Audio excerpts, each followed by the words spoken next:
Second day 16 homework question was a neural circuit causing a pinch on the anterior end of an annelid worm. So let's do something that'll cause a pinch on the anterior end of an annelid worm. Here's our worm. Let's do a couple of segments. There's 3 segments. And we'll put a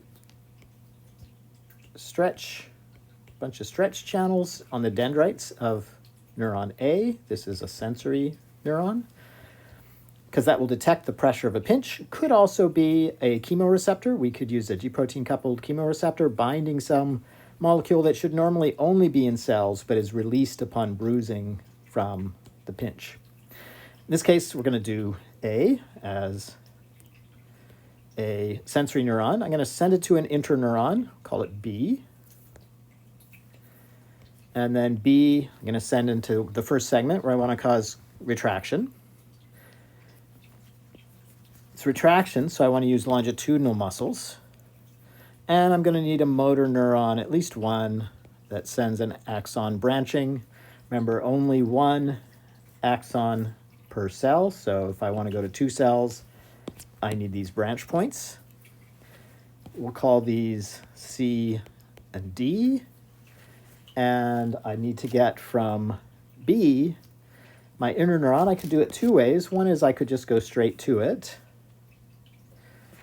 Or I'll do it this way. Let's have another neuron D, and I'll send branch to each of those.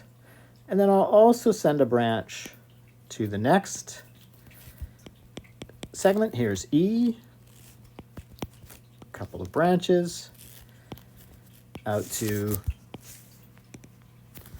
motor neurons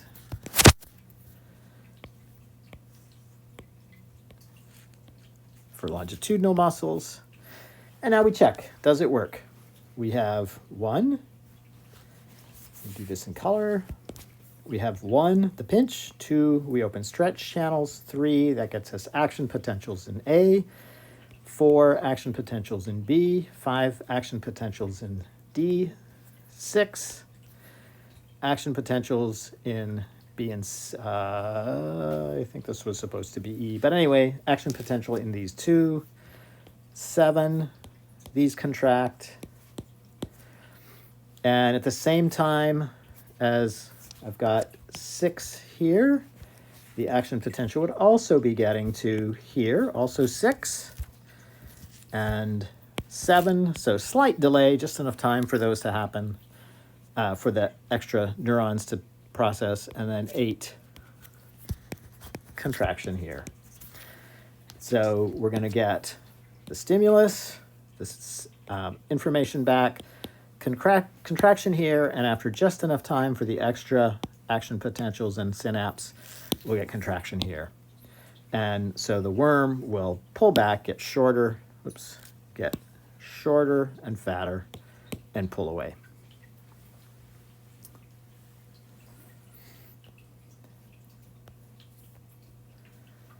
For the next question,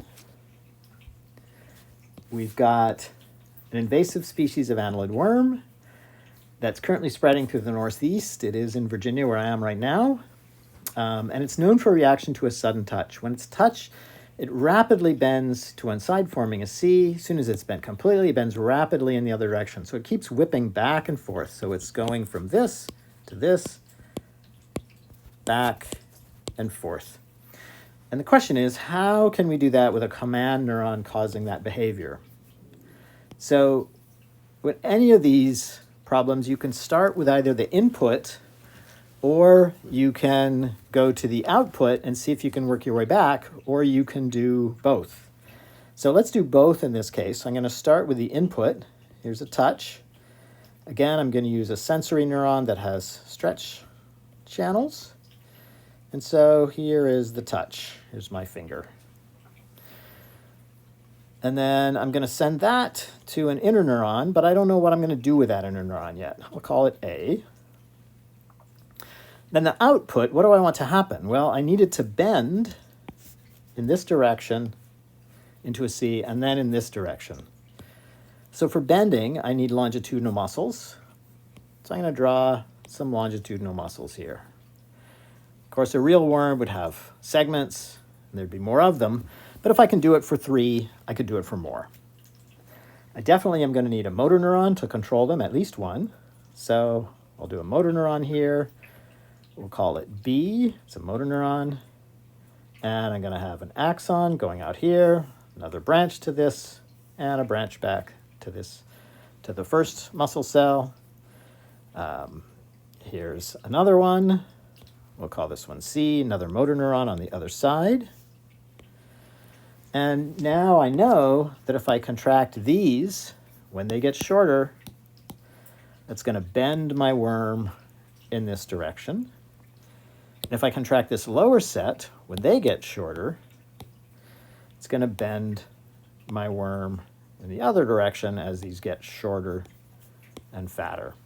So now I have to figure out, how do I do one side and then the other? So let's start with one side. Let's start with having it bend up. So I'm going to send my interneuron. Here's its axon, and I'm going to make it jump over here. So this is something you can do when things get messy. If I just draw a line across, that X can be confusing, but if I do it this way and have it jump over, that makes it easy to see that this jump is not part of this. So you can do that if you want. So now we've got 1 stimulus, 2 action potentials, 3 action potentials, 4, and 5, 5, 5, and that's going to give us bending. So now we need to have it relax on this side, because if we want to bend it this way, we've got to contract this side, and we have to relax this side. First, we have to detect that the muscles are contracted, and let's use just one of these. I'm going to put a sensory neuron here. It's another sensory neuron. I'm going to put sodium stretch channels. Good idea to label them at least once on an exam. We'll call this one D, and then we'll send that to an interneuron. Again, handy to have interneurons so that you can have your neurons doing just one at a time, and the interneurons often really do exist.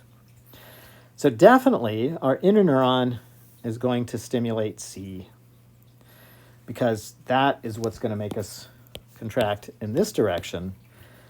But if these muscles are already contracted, then contracting these will only make the worm straighten out. It won't make it bend. The whole worm will just get shorter and fatter. So we need to relax this set of muscles. So how do we do that?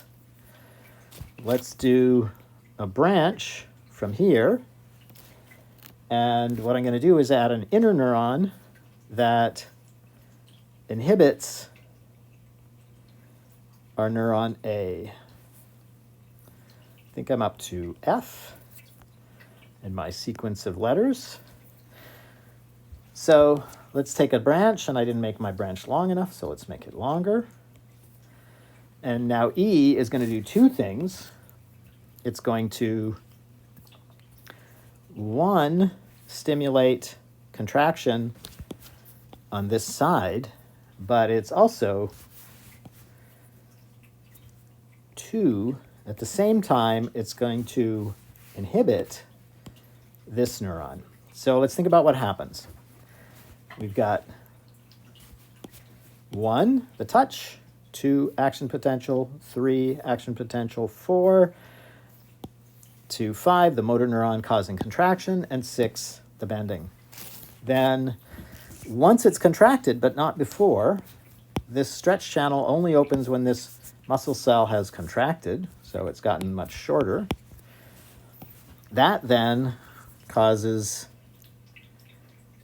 let's call it 7, an action potential in D, 8 to E, and then we get 9A and 9B. 9A is causing contraction on the other side at the same time as we're inhibiting this initial this initial neuron A. If we inhibit A, that means we don't get action potentials to B, we stop getting action potentials to the muscle cells, and so they're going to relax.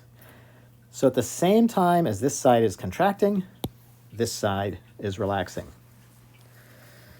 Okay, but you can ask, maybe this side will contract forever. So let's ask that. So these relax, and when this side relaxes, what happens to these stretch channels? As these relaxes, the stretch channels close. That means we stop getting positive charge into D, we stop getting sodium in, we stop our action potentials, we stop this motor neuron from contracting, so we stop this contraction, these relax, and at the same time we stop the inhibition. So if there's no more signal coming in, the whole thing would stop. But if there's still some signal coming in, then we trigger the same behaviors over again. So we're going to contract first this side, then we're going to inhibit this side and contract this side. Then we're going to stop getting the signal here. But at that point, we lose the inhibition, and so we contract again. So it'll continually go back and forth as long as it's got some stimulus here. So this is a circuit with a command neuron. To identify the command neuron, it's the neuron that keeps all this going, and usually is the one that is both stimulating it and is being inhibited, although the command circuits can be a little different. So in this case, our command neuron is A.